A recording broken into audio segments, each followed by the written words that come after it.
Assalamualaikum warahmatullahi wabarakatuh. Waalaikumsalam. Salam bahagia Bapak Ibu Guru semua yang saya hormati, Bapak Ibu Kepala Sekolah SDN Telogomulyo 3, yang saya hormati Bapak Ibu rekan sejawat dari SDN Telogomulyo 3. SDN Telogomulyo 3, jaya. Terima kasih atas semangatnya Bapak Ibu.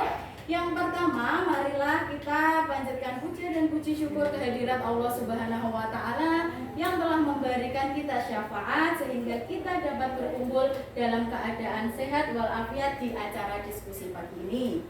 Selawat serta salam tak luput kita haturkan kepada junjungan kita Nabi Muhammad SAW yang telah kita nantikan syafaatnya di yaumul akhir nanti. Amin amin ya rabbal alamin. Pertama-tama izinkanlah saya mengucapkan terima kasih kepada Ibu Kepala Sekolah SDN Telogomulyo 3 yaitu Ibu Wiwik Sugiyati yang telah memberikan kesempatan, izin dan fasilitas sehingga kita dapat melaksanakan diskusi pada pagi hari ini. Terima kasih yang sebesar-besarnya juga kami sampaikan kepada Bapak Ibu rekan sejawat SDN Telogomulyo 3 yang sudah berkenan meluangkan waktunya untuk berpartisipasi dalam kegiatan diskusi hari ini juga. Nah, hari ini apa tujuan kita berkumpul dalam keadaan yang sehat walafiat ini di sini di ruang perpustakaan ini? Yang pertama-tama, marilah kita mengucapkan terima kasih terhadap diri sendiri dan alasannya. Itulah yang pertama kegiatan kita lakukan. Mulai dari Bapak Bagus. Terima kasih kepada diri sendiri untuk apa, Pak? Terima kasih diri sendiri atas berkat sehat walafiat. Alhamdulillah. Pak Yosua, terima kasihnya untuk siapa, Pak? Untuk keluarga kenapa, Pak? Pak Yosua itu kok. Kemudian Bu Ani, terima kasih untuk apa Bu Ani? Diberikan rezeki yang lancar barokah. Amin, alhamdulillah. Untuk Bu Susana, terima kasih untuk apa Bu Sus?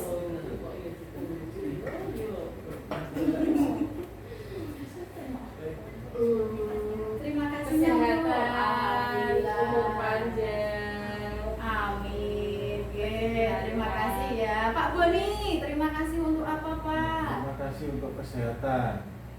Untuk kesehatannya Pak? Iya. Oh, alhamdulillah ya Pak. Dan nikmat yang luar biasa. Di usia 20 tahunan ya Pak ya Iya. sekarang ya. Alhamdulillah masih sehat. Kemudian yang kedua, lihatlah teman di sebelah kananmu. Lihatlah teman di sebelah kananmu.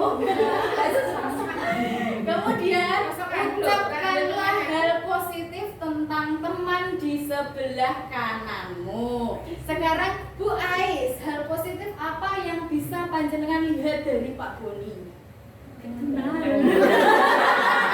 Relasi bisa. Oh enggak Bu Ais. Ini kan bukan sejawat ya sudah hafal Bu Ais. Iya.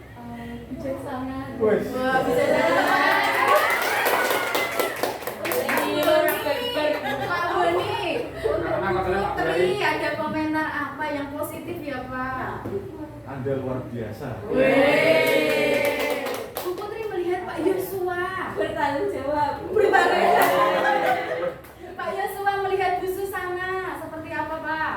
Rajin bekerja. Oh, rajin bekerja, hebat memang Bu Susana orangnya hebat. Bu Susana melihat Pak Bagus seperti apa? Itu ke ini Bu. Saya kanan. Tidak apa-apa ke Pak Bagus saja. Jenengan salah arah.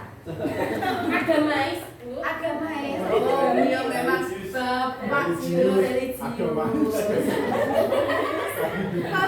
melihat Bu Ani seperti apa? Ringan tangan, Bu. Ringan tangan suka membantu. Hebat sekali Bu Ani ini. Bu Ani melihat Bu Lis seperti apa? Suka membantu. Membantu hati. Ini melihat Bu Rukmi apa yang positif dari beliau? Oh, beliau suka berjuang dari awal sampai akhir. Alhamdulillah. Bu Rukmi, dari beliau apa yang bisa dikatakan? Selalu semangat. Selalu semangat. Terima kasih untuk kita semua tepuk tangan untuk memberikan ini ya. Kemudian apa yang harus kita lakukan selanjutnya? Tuliskan di not yang akan kita bagikan. Murid seperti apa yang Anda ingin wujudkan? Nah, sekarang saya akan membagikan sticky note. Murid seperti apa yang ingin Anda wujudkan untuk kemudian kita bisa menempel di depan. Satu. Mau? Ini bisa menggunakan ini ya. Warna-warni. Silakan dibagi. Murid seperti apa yang Anda ingin wujudkan?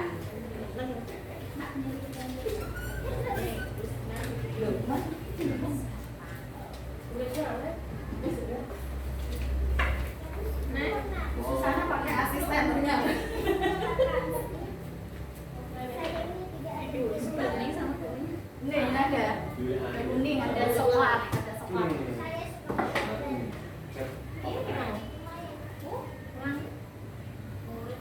Murid seperti apa yang Anda ingin wujudkan? Satu aja. Bisa.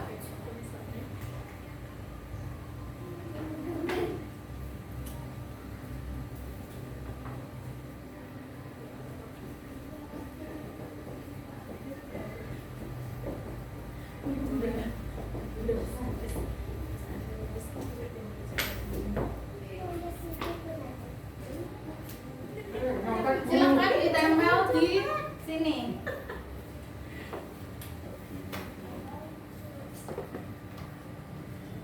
Nulis titik. Ayo semangat.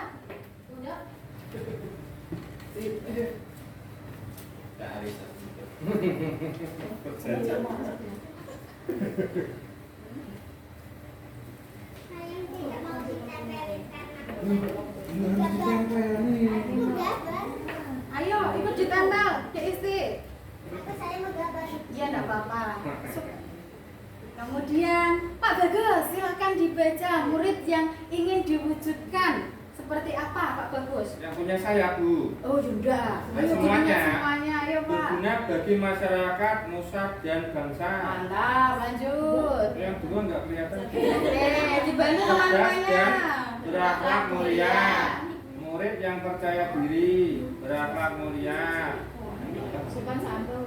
Sopan santun. Murid yang memiliki sikap sopan santun. Ayo Pak Boni dilanjutkan yang paling depan. Berkarakter positif, Izin dulu tanggung jawab, murid yang ceria dan semangat dalam menanggapi cita. Berapa? Ya, iya. Murid yang mandiri dan bertanggung jawab, Yang terakhir? berakhlak mulia. Oke, terima kasih.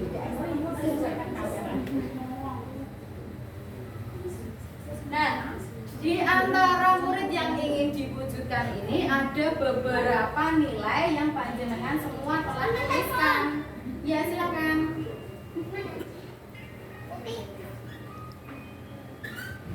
Kemudian, untuk mewujudkan murid yang seperti itu, maka kita salah satunya adalah melakukan yang pertama, dibaca oleh Bu Rukmi. Yang pertama, apa Bu untuk mewujudkan murid yang seperti itu?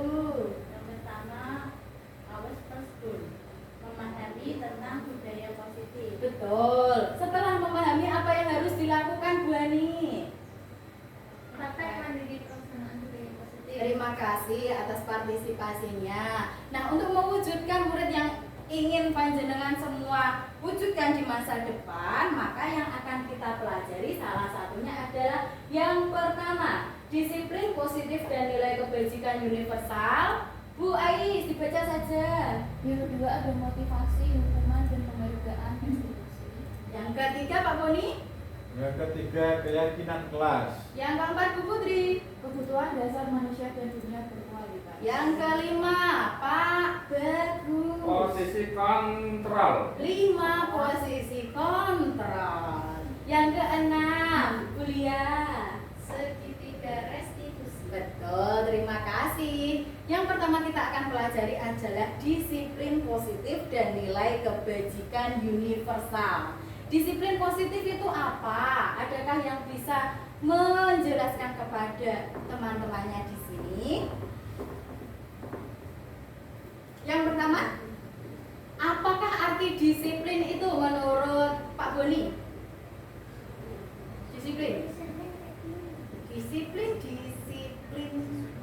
sesuatu secara apa ya? Sesuai peraturan. Sesuai peraturan. Ada pendapat yang lain? Nah, budaya positif ini adalah perwujudan dari nilai-nilai atau keyakinan universal yang diterapkan di sekolah. Disiplin itu ternyata bukan tanggung jawab. Disiplin itu ternyata bukan peraturan yang harus kita jalankan, tetapi disiplin berasal dari bahasa Latin yang berasal dari kata belajar. Jadi disiplin itu ternyata adalah belajar. Kemudian paradigma. Kenapa kegiatan ini kita lakukan? Nanti setelah melihat kegiatan ini kita akan tahu asal dari disiplin itu dari siapa sih? Dibacakan Bu Lia. Perubahan paradigma kegiatan kepala tangan. Ada A dan B, Anda dan teman Anda. Sobeklah secari kertas kecil, tuliskan benda atau sesuatu yang sangat berharga untuk Anda. Letakkan di salah satu tangan Anda dan genggam benda atau sesuatu tersebut dengan segala daya. Buatlah sebuah kepalan. Teman Anda, B, akan mencoba dengan sekuat tenaga dengan berbagai cara untuk meminta Anda memberikan benda tersebut. B bisa membujuk, mengancam, menghardik, merayu, menyuap apa saja agar dapat membuka kepala tangan Anda. Apa yang terjadi? Apa yang terjadi? Bayangkan di genggaman tangan Anda ada sesuatu yang berharga. Kemudian di genggaman kiri Anda ada apa tadi? Kemudian teman Anda akan mencoba dengan sekuat tenaga mengambilnya. Apa yang akan Anda lakukan, Bu Rukmi? Mempertahankan dengan sekuat tenaga. Bu Putri, apa yang Anda lakukan? Tetap mempertahankan. Pak Boni, apa yang harus dilakukan? Mempertahankan. Mempertahankan berarti kalian semua pelit ya. Tidak ada yang dermawan, Anda mau memberikan. Oke lah, karena ini yang paling berharga. Siapa tahu ini nyawa ya Pak ya. Kalau harta masih bisa dinego, ya. Nah, yang mendasari kita melakukan keputusan itu apa sih? Karena itu yang B kan dengan mengancam, menghardik, merayu, menyuap. Oh, begitu, ada alasannya ya. Jadi yang mendasari kita membuat keputusan ini sebenarnya apa? Sebenarnya yang memberikan keputusan ini adalah diri kita sendiri. Tidak ada yang bisa mengatur kita, tidak ada yang bisa menyuap kita. Tapi kalau mau dirayu, ya silahkan. Kalau mau disuap, ada beberapa orang yang terpikir untuk memberikan yang berharga hanya dengan menyuap, menghardik, mengancam. Tetapi tergantung situasi ya Bapak Ibu, ketika itu sangat berharga untuk panjenengan semua, maka wajib kalian pertahankan dengan sekuat tenaga. Kemudian perubahan paradigma teori kontrol atau teori pilihan. Yang pertama, sebenarnya kita itu tidak bisa mengontrol murid. Pause dulu deh.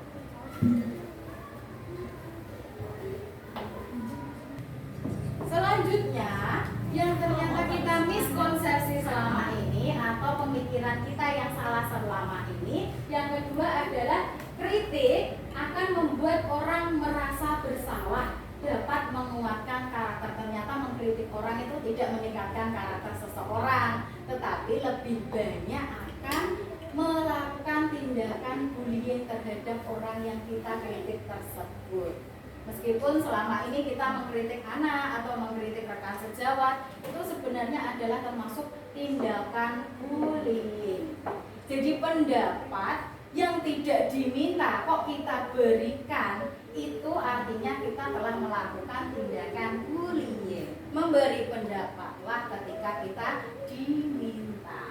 Kemudian yang ketiga, ilusi bahwa semua penguatan positif, efektif, dan bermanfaat. Jadi sebenarnya Bapak Ibu memberikan reward seperti bintang, memberikan joss, pokoknya setiap ada kegiatan bagus, seperti itu ternyata tidak baik untuk anak. Nah, kenapa itu tidak baik? Karena lama-kelamaan omongan ibu guru itu selalu tidak bermakna atau tidak memberikan efek positif terhadap anak ketika dilakukan berkali-kali dengan bentuk yang sama. Misal terlalu banyak bintang, anak-anak lama-kelamaan juga akan merasa bosan. Kemudian ilusi bahwa orang dewasa memiliki hak untuk memaksa. Ini yang banyak terjadi pada kita dan anak-anak. Kita sering memaksa anak itu untuk melakukan sesuatu meskipun itu tidak disukainya dengan alasan yang positif, tetapi memang itu ternyata menurut teori pembelajaran tidak baik.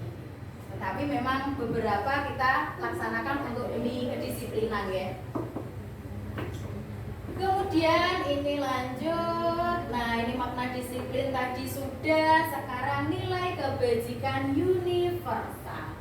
Bu Putri, silakan dibaca apa yang dimaksud dengan nilai kebajikan universal. Nilai kebajikan universal adalah sifat-sifat positif manusia yang merupakan tujuan mulia yang ingin dicapai setiap individu.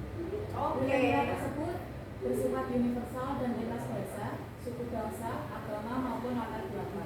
Nilai kebajikan yang ada dalam kurikulum Merdeka ini adalah tentunya meliputi 6 profil atau 6 dimensi pelajar Pancasila. Bapak Ibu semua silakan untuk berdiri. Sudah tahu lagunya dimensi pelajar Pancasila? Ayo Bu Susana dipimpin. Bu Susana silakan. Jangan saya terus. Ayo silakan. Ayo Mbak Amel, silakan. Dipimpin untuk menyanyikan. Oh iya boleh, silakan. Kita harus semangat ya.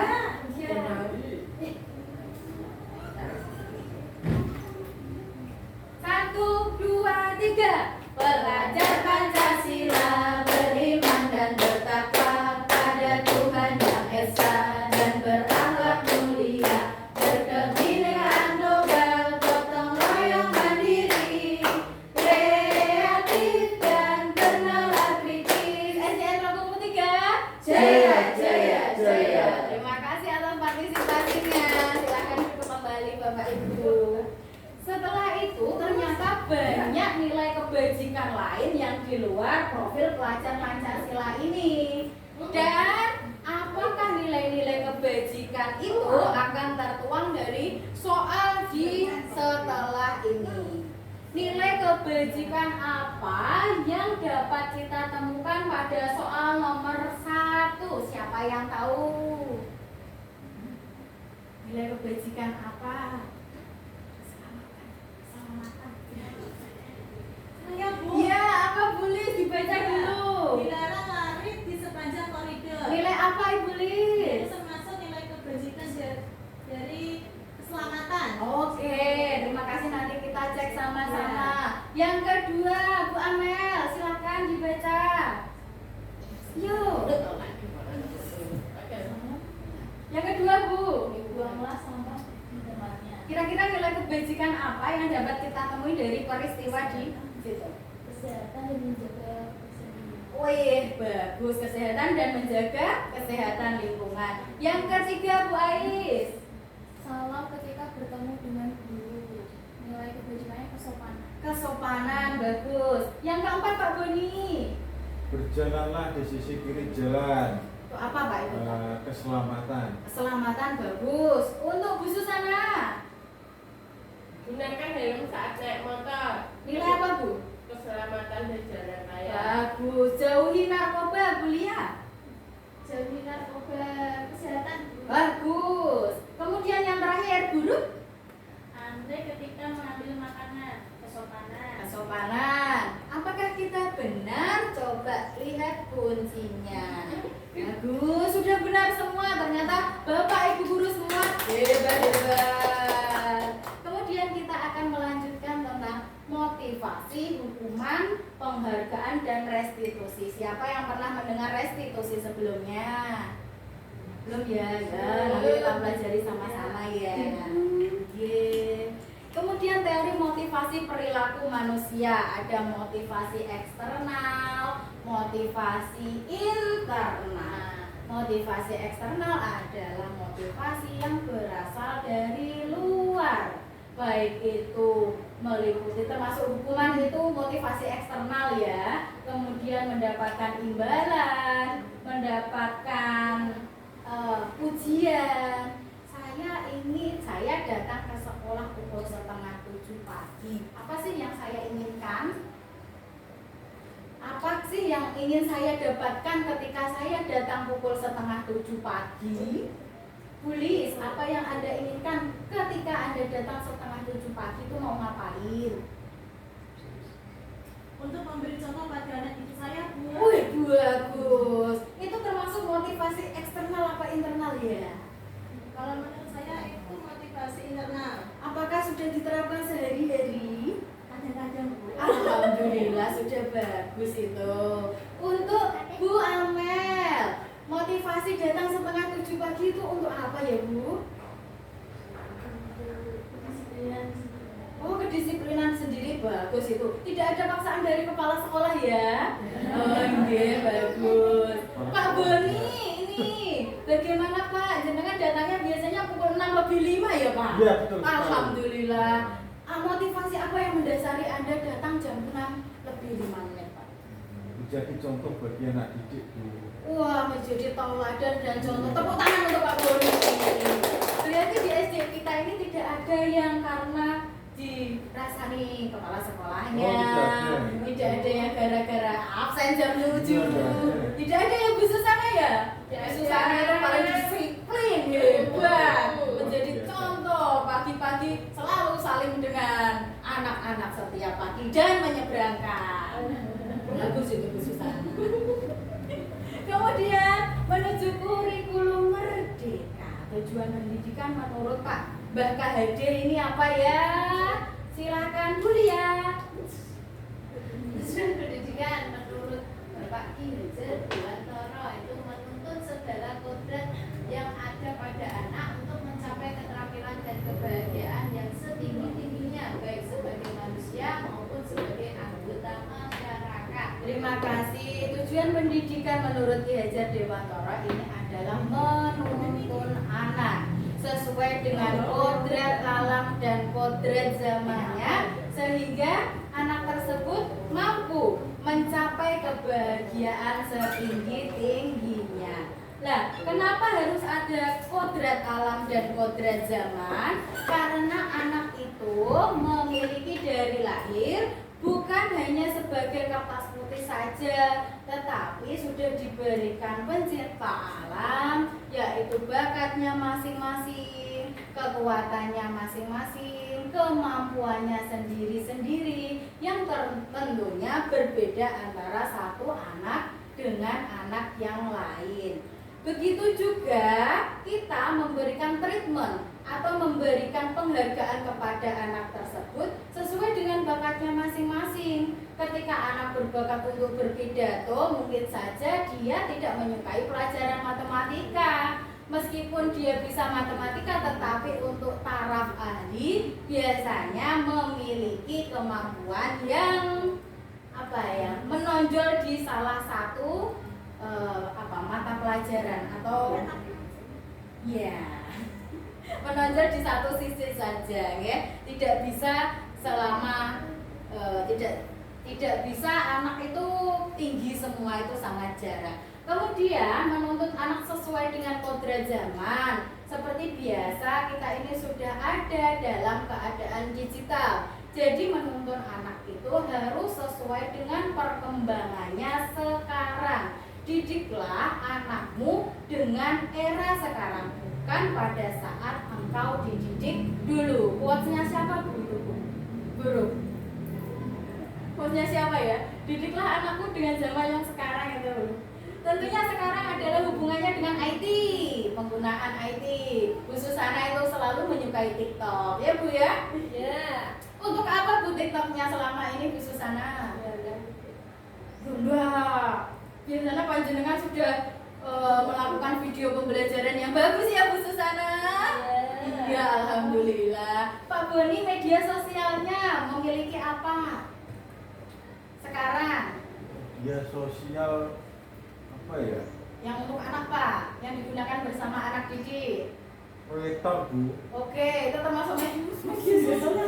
Ya Pak, penggunaan gadget bagus, nggak apa-apa penggunaan gadget yang maksimal untuk Nggak WA, pembelajaran. Bu. Oh, untuk WA group ya Pak? Iya. Biasanya hubungannya dengan anak atau wali murid ya Pak?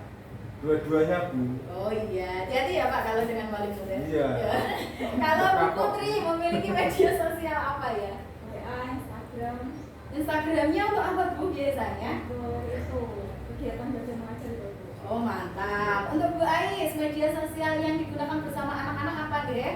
Misalnya Instagram, Instagram, TikTok, YouTube ya Bu? Iya. Ya. Untuk Bu Rumi, biasanya untuk memfoto-foto kegiatan pembelajaran anak ya Bu? Di-share di WA ya Bu? Oh, sekarang suka-suka bikin video seperti itu?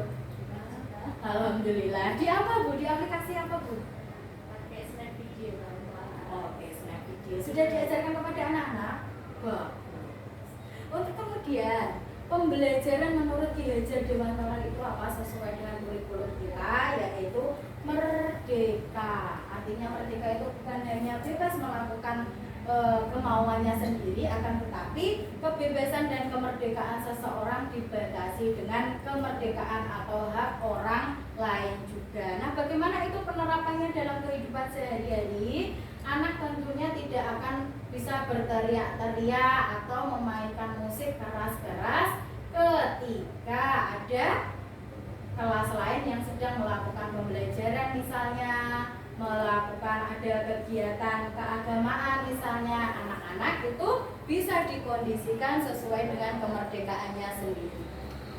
Nah, ini adalah dihukum oleh penghargaan. Ternyata penghargaan yang kita berikan sehari-hari ini termasuk bisa menjadi hukuman untuk anak-anak. Kenapa? Karena yang pertama adalah pengaruh jangka pendek dan jangka panjang. Kalau jangka pendek, wah, kalau aku bisa melakukan sesuatu, aku pasti diberikan reward oleh Bu Rumi berupa uang 1.000.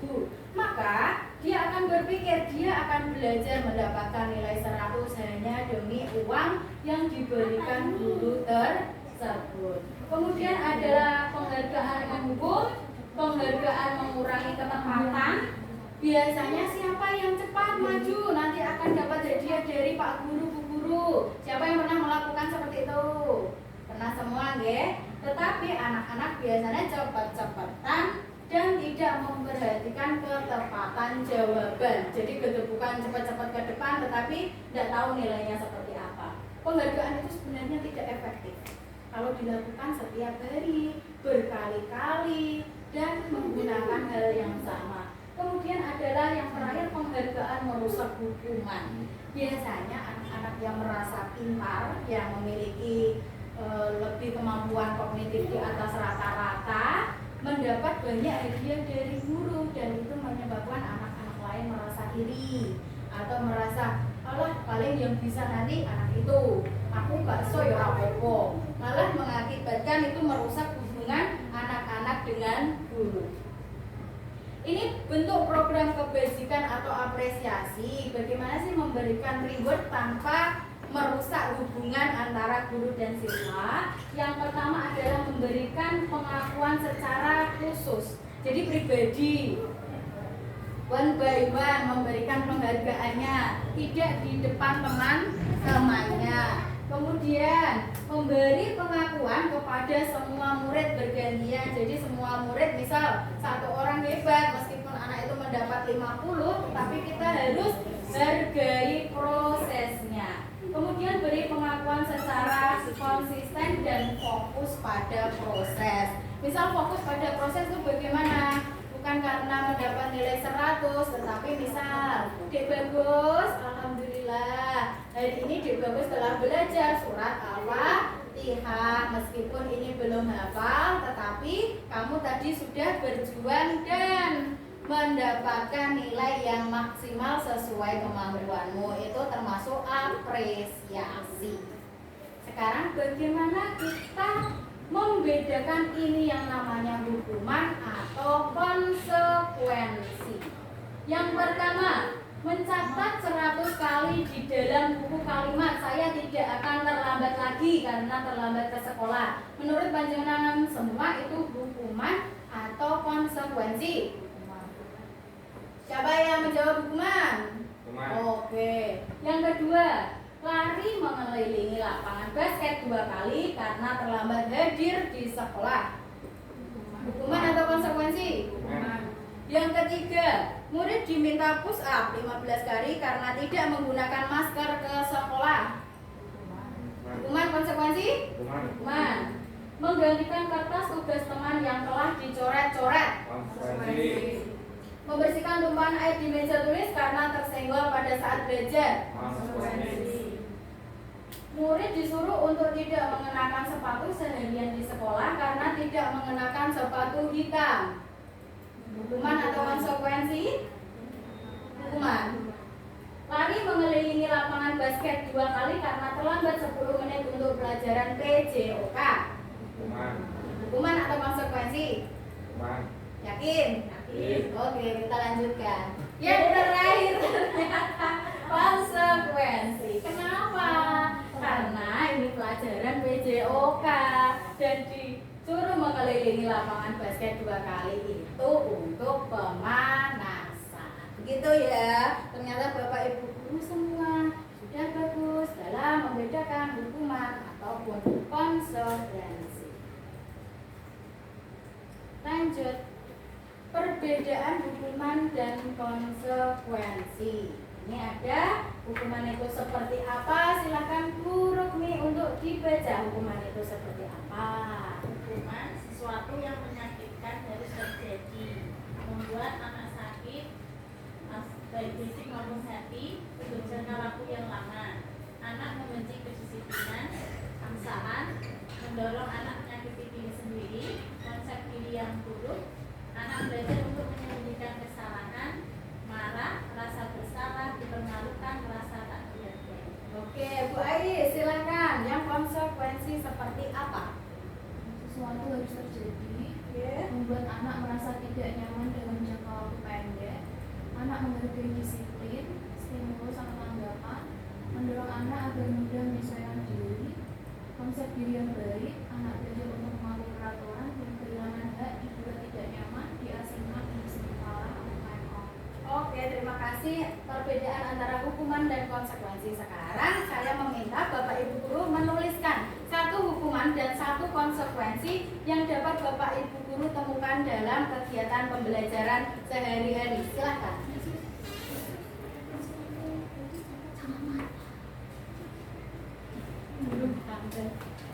Biasa.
Santai saja Bapak Ibu, tidak usah cepat-cepat.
ditempelkan di papan hukuman dan papan konsekuensi. Maju ke depan.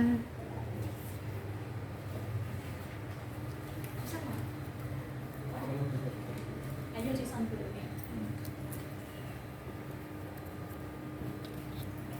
Iya.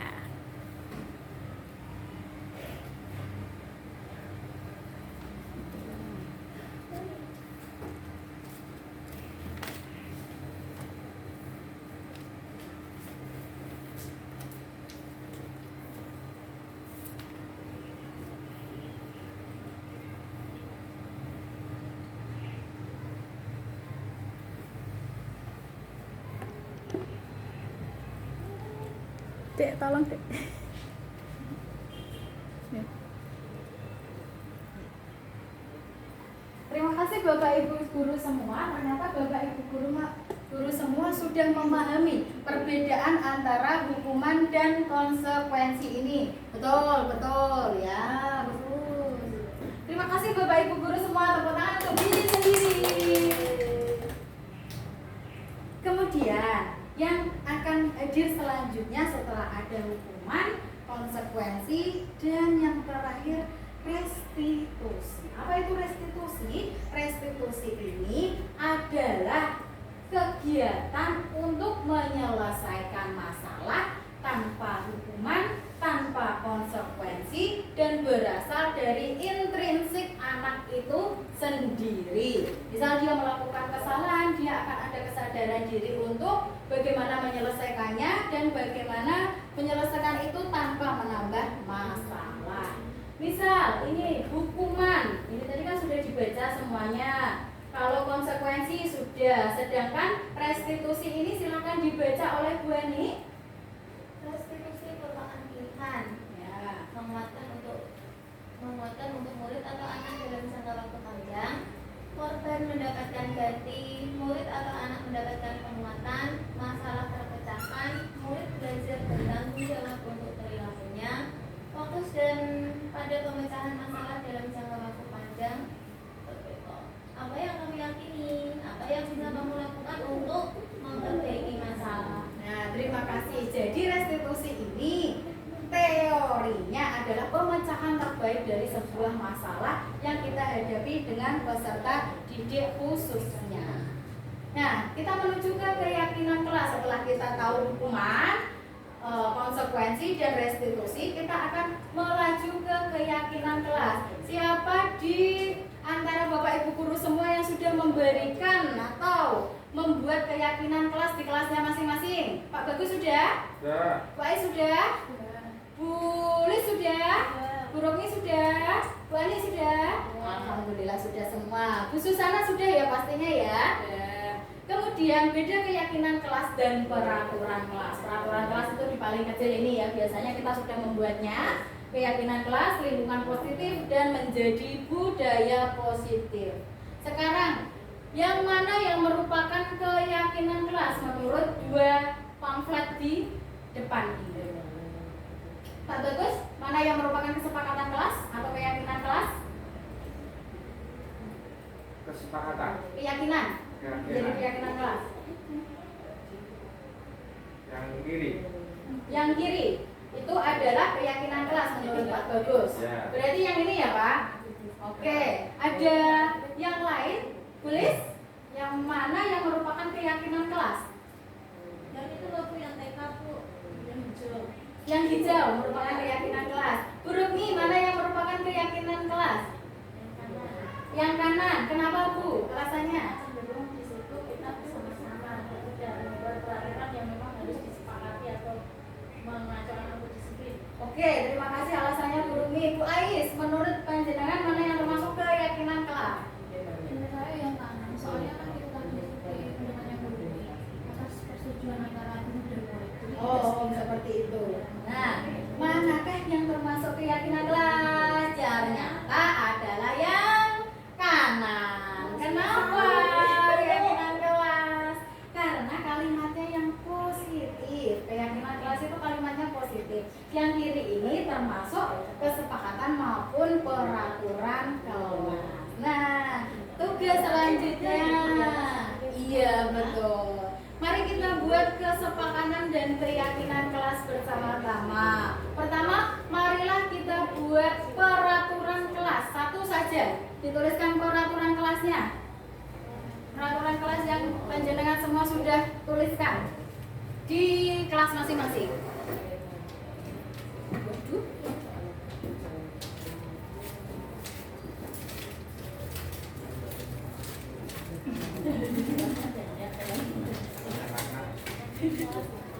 Peraturan kelas dulu.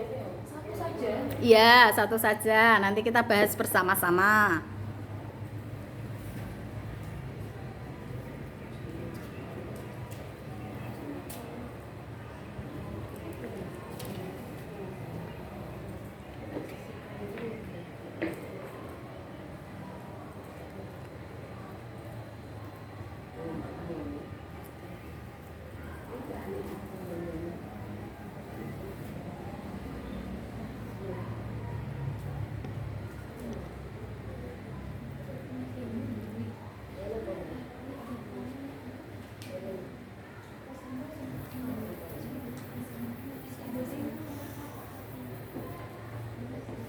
Peraturan kelas dulu ya. Nanti kita buat sama-sama keyakinannya.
Oke, silakan Ibu Rukmi untuk menempel peraturan kelas yang panjenengan sudah buat.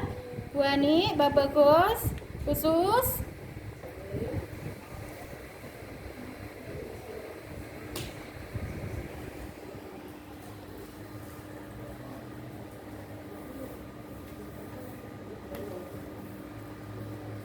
Sekarang tugas kita bersama-sama adalah membuat keyakinan kelas berdasarkan peraturan kelas yang sudah ditempel oleh teman-teman kita semua. Yang pertama, tolong Bu Ais dibaca untuk keyakinan kelas, peraturan kelas yang pertama.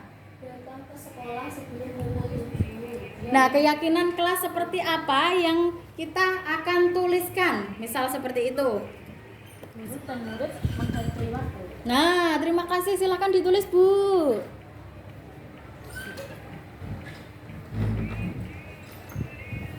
Ada spidol ya?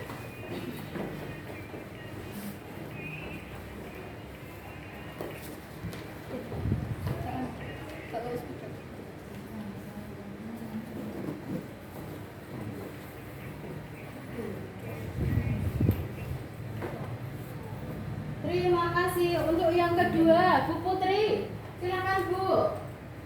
Keluar kelas minta izin, keyakinan kelasnya bagaimana? Kalimat yang positif.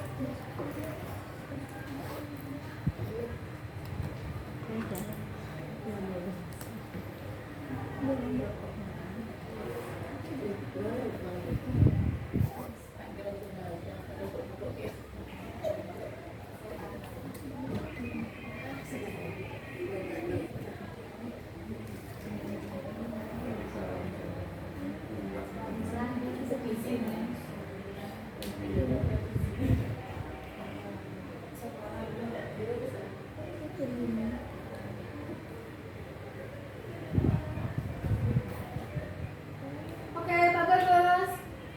Kedua, sebelum dan sesudah pelajaran bagaimana keyakinan kelasnya? Kalimat keyakinan kelasnya.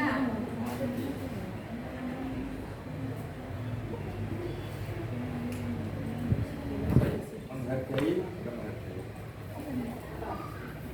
Mematuhi aturan agama yang dianutnya. Mengamalkan. Sila ke-1. Oh. Iya. Oh, gitu. Bagus. Pancasila.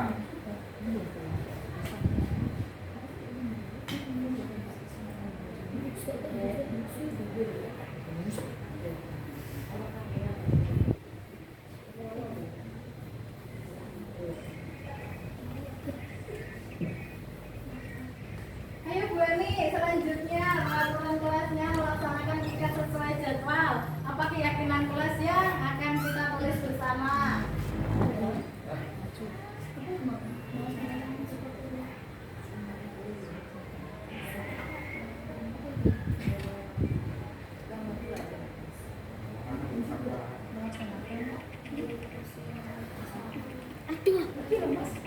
Pak, menjaga kebersihan.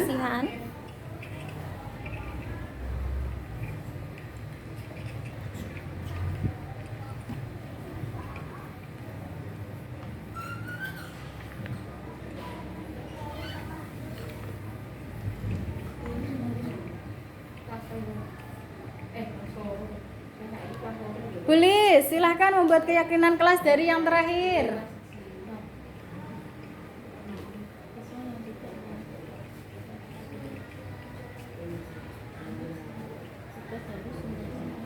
Bertanggung jawab itu. Iya. Bertanggung jawab ya.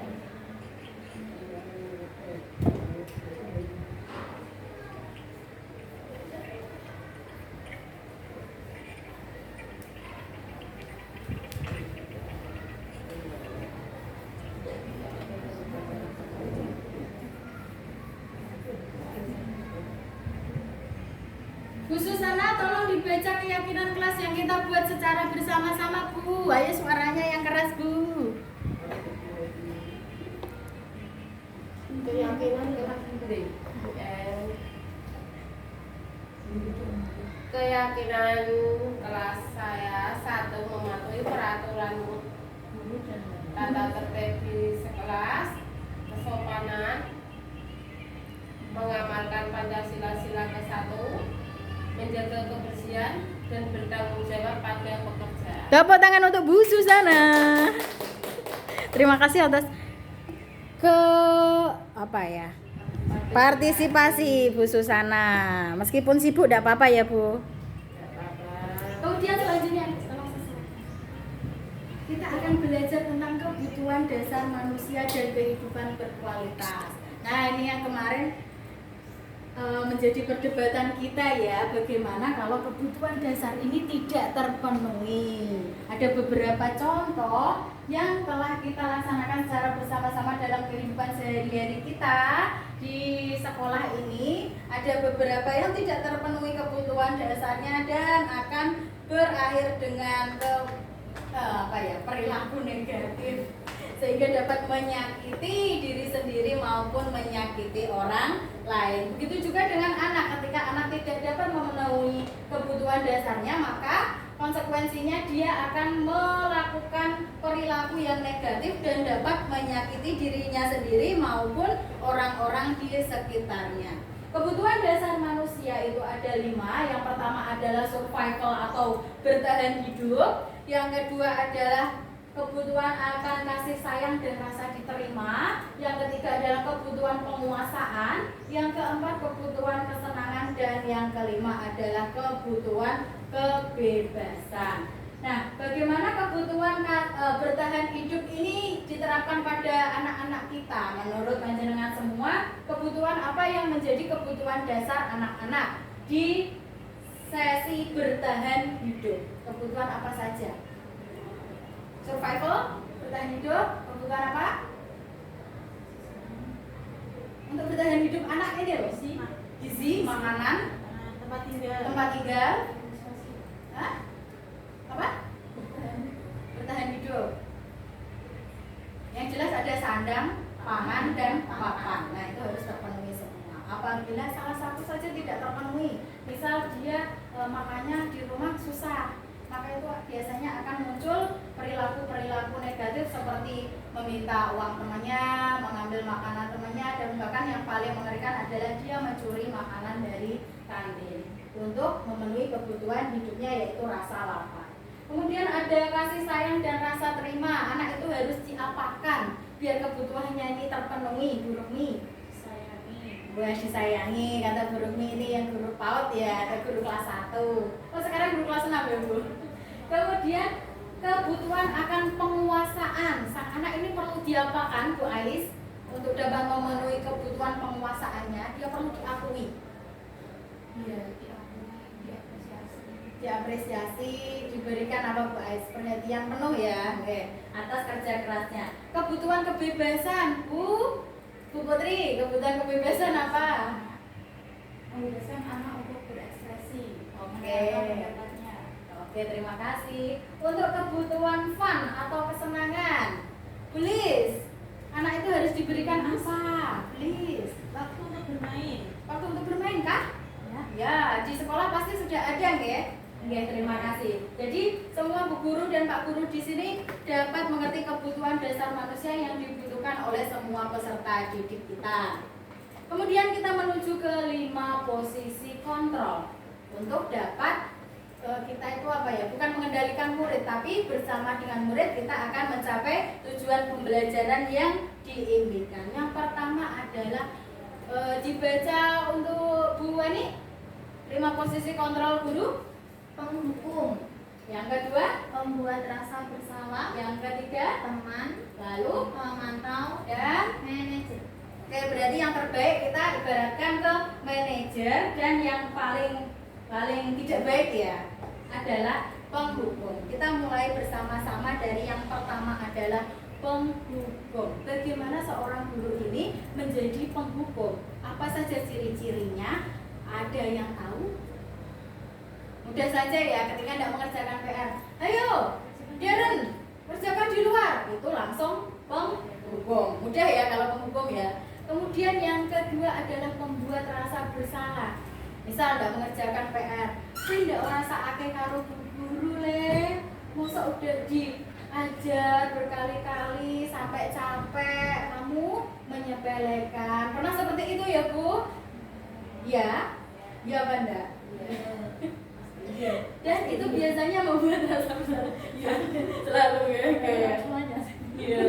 Kemudian yang ketiga adalah posisi kita sebagai teman. Biasanya untuk SMP, SMA kita dan kelas tinggi biasanya memposisikan peserta didik ini sebagai teman. Tetapi kita yang kelas rendah sangat jarang bisa menjadikan murid ini sebagai teman karena mungkin kurang kematangan mereka maupun kurangnya kemampuan kita dalam mengakomodasi sifat dari anak-anak tersebut. Kemudian yang pemantau, ini ayo dibaca buruk nih, bagaimana seorang guru ini sebagai pemantau. Ayo, Budi hari ini peserta merah ya. Sudah tahu kan konsekuensinya? Siap, mengerti Bu Guru? Nah, kita hanya memantau. Anda bawa topi, ayo, harus apa? Anak-anak itu sudah tahu akan konsekuensi masing-masing. Nah, yang terakhir ini adalah fungsi kontrol manajer. Bagaimana fungsi kontrol manajer ini diterapkan dalam pendidikan sehari-hari, yaitu melalui segitiga restitusi. Nah, bagaimana penerapan segitiga restitusi ini dalam menangani anak yang bermasalah? maka akan ada disetelkan video.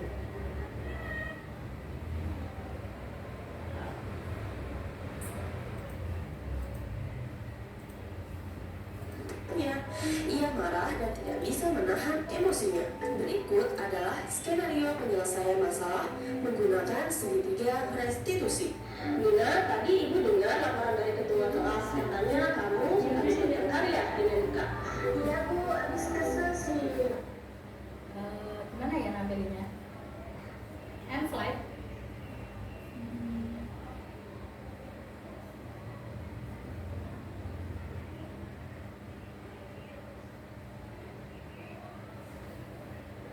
Katanya kamu habis bertengkar ya dengan buka. Iya bu, habis kesel sih. Kenapa kesal? Bukan terus mencontek hasil pekerjaan saya. Bukan hanya baik, bagus juga selalu dicontek. Oh begitu, ya wajar lah kalau kamu marah dan kesal. Jika ibu ada di posisi kamu, ibu juga pasti akan berbuat hal yang sama. Iya bu. Lalu apa yang kamu lakukan terhadap Dika? Saya marah-marah bu. Saya maki-maki Dika dan tanpa sadar saya mengubah kerjanya bu. Oh begitu. Yang pasti kamu berbuat seperti itu ada alasannya ya? Iya lah bu, masa saya diam saja? Saya terus ada susah payah mengerjakan soal. Tapi Dika hanya mencantai, tidak mau berusaha sendiri. Ya wajarlah kalau kamu merasa marah karena tidak rela pekerjaanmu dicontek begitu saja oleh Dika. Ibu sangat menghargai tindakan kamu yang tidak berbuat lebih buruk daripada itu. Misalnya memukul. Sekarang coba kita pikirkan, tindakan kamu marah sampai menggunakan meja, apakah sesuai dengan keyakinan kelas kita? Menurut kamu, keyakinan kelas apa yang sudah dilanggar? Saling menghormati antar teman. Ya betul. Menurut kamu, saling menghormati antar teman itu penting tidak untuk kamu? Baik, kalau menurut kamu itu penting, jadi keyakinan apa yang harus kamu lakukan pada saat kamu sedang marah? Harus lebih sabar. Kamu bersedia memperbaiki masalah ini? Bersedia. Apa yang akan kamu lakukan untuk memperbaiki masalah ini? Saya sudah lebih sabar dan menahan amarah saya. Kalau ada teman yang mencontek, saya akan melaporkan kepada guru mata pelajaran atau wali kelas ibu. Ya, tepat sekali tindakan kamu Nina. Tetap semangat ya. Sekarang silahkan kembali kelas. Terima kasih Bu. Nah, itu adalah contoh bagaimana segitiga restitusi dilaksanakan untuk kasus Mirna yang marah-marah tadi ya. Sudah paham tentang segitiga restitusi? Memang agak panjang ya, tetapi menurut teori ini merupakan penyelesaian yang terbaik di antara hukuman, konsekuensi, dan restitusi. Sekarang apa yang harus dilakukan? Akan ada sebuah kasus diberikan kepada panjenengan semua, dan kalian akan berperan menjadi murid dan guru yang akan melaksanakan segitiga restitusi. Ini adalah kasus yang pertama. Nanti akan di video ya. Siapa Bu Ani mau jadi guru? Terus siapa lagi ini? Dua, kasusnya di bawah ya, 2 orang. Ini Bu Ai sama Pulis, Bu Putri di situ ya. Jadi observator ya. Dibaca dulu, monggo nanti siapa yang berperan menjadi murid dan yang jadi guru.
Sudah kasus A? Kasus A siapa yang jadi murid?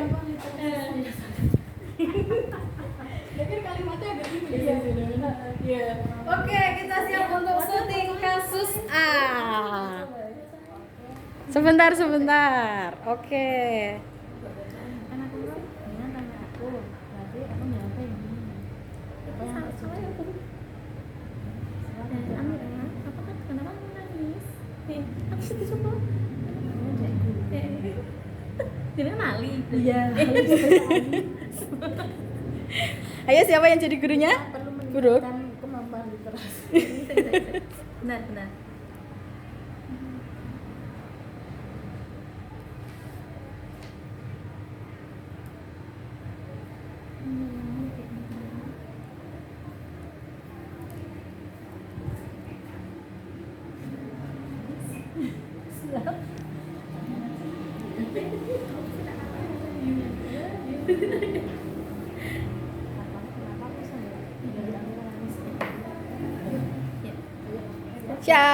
Siapa yang jadi gurunya? Buruk Mi?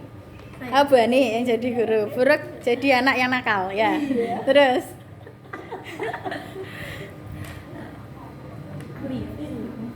Ali, kenapa Amira nangis? Gini Bu, tadi kan awalnya Amira itu di kelas sama saya. Di situ dia melihat lembar jawab yang saya miliki, lembar jawab yang ada nilainya. Setelah itu dia tanya dapat nilai berapa. Saya tanya kepada dia, berapa nilaimu? Jawabnya 60. Saya langsung berteriak bilang kalau nilai saya lebih bagus dari nilainya. Saya nggak tahu, tiba-tiba dia menangis.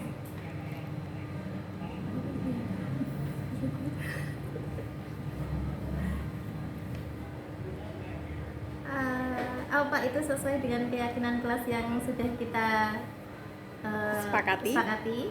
Tidak Bu, karena saya tidak menghargai perasaan Amira.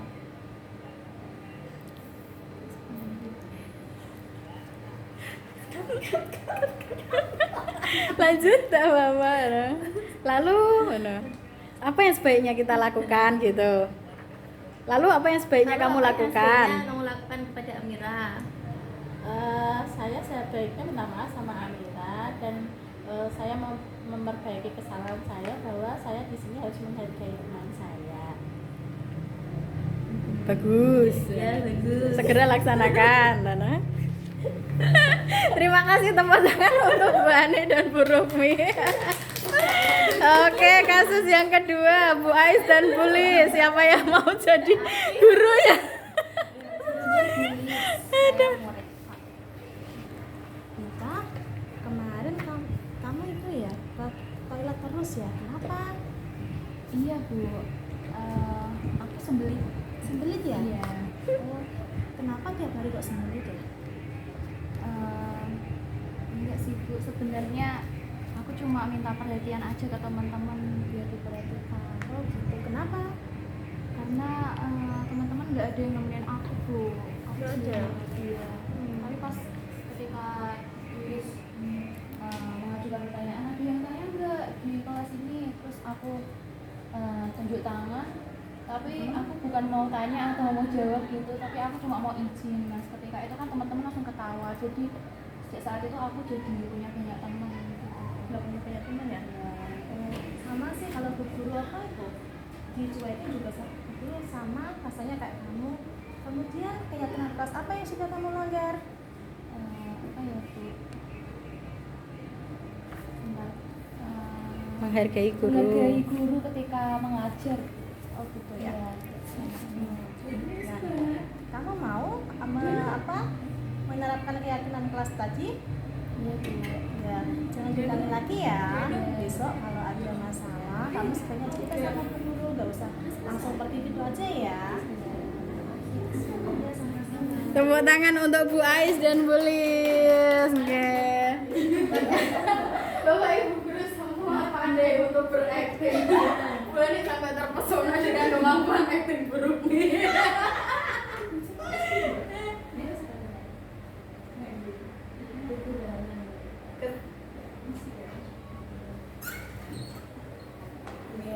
Kita sudah melaksanakan praktek restitusi yang diharapkan akan dapat dilaksanakan dalam pembelajaran kita sehari-hari. Kemudian menurut kita masuk ke refleksi ya. Hal menyenangkan apa yang buruk dapat hari ini?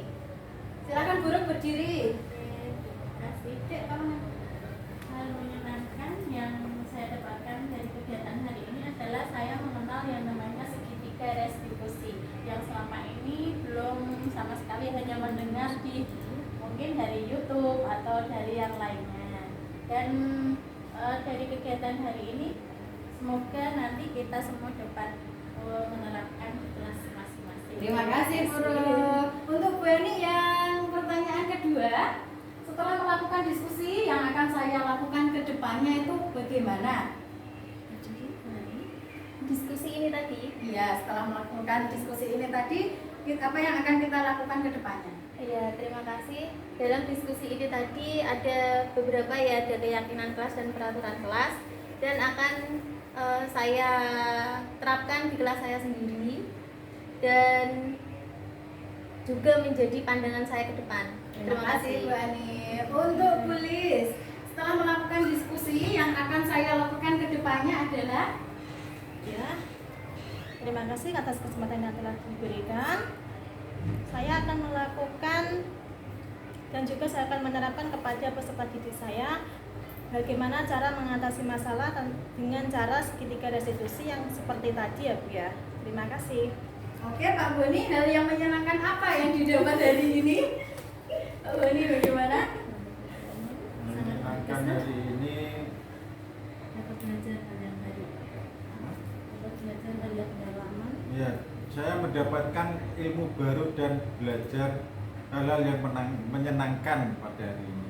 Terima kasih ya Bapak Ibu Guru. Nah itulah akhir dari pertemuan diskusi kita. Kita sudah melakukan refleksi juga untuk pembelajaran diskusi hari ini. Maka saya akan akhiri pertemuan kali ini. Jika ada yang salah maupun kesalahan saya maupun kesalahan teman-teman, saya harapkan panjenengan semua dapat memaafkan kami dengan ikhlas. Siap ya Bapak Ibu Guru? Salam